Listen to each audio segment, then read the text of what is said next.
Hi guys, nandito na naman ako sa bahay ng aking lolo para magtabas ng puno ng malunggay para palitan ang isang puno dito ng dalanda na namatay sa di namin maunawa ang dahilan kung dahil ba sa katandaan na rin nito inood ang puno.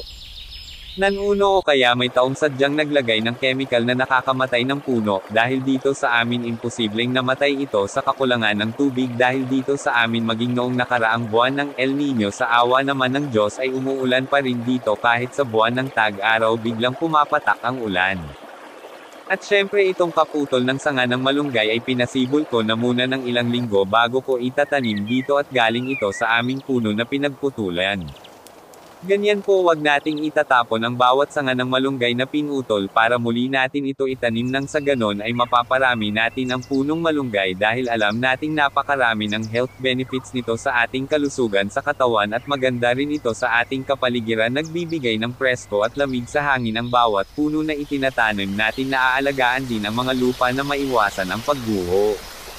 Balak ko ring magtanim dito ng puno ng pangkan dahil sa pagkamatay ng puno ng dalandan dito.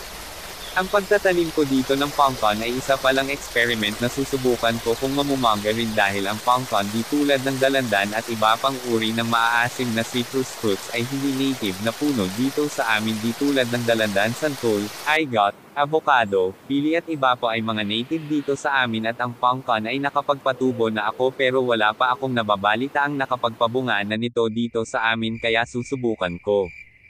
Ang punong mangga dati rito sa amin ay di pinaniniwala ang mamumangga at bibihira pa lang ang may puno noon, ngunit sa paglipas ng ilang dekada dumami na rin dito ang mangga at bunga, pero kapalit ng pagkawala ng maraming native na puno dito sa amin na ngayon ay bihira na makita tulad. May mga nakapagpapabunga na rin dito sa amin ng ubas at iilang strawberry ang nakapagpabunga. Pagkatapos ng pagtatanim ko ng malunggay bubunot rin ako ng ilang usbong ng punong saging na tinatawag ng iba na giant banana dahil malaki ang bunga nito, pero dito sa amin ay karaniwang saging lang ito sa amin na tinatawag na tindok.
naman ay bubunutin ko ang mga bagong sibol na puno ng saging na tindok para ilipat ko ng pwesto dahil sa bandang ito ay malapit sa kawad ng kuryente at mahirap kunin ang bunga dahil mataas din ang saging na ito. Mahirap kapag malapit sa wire, maaari kang makuryent lalo na puno ng tubig ang puno ng saging, kaya ililipat ko ang mga saging na ito sa ibang parte na malayo sa kawad ng kuryente.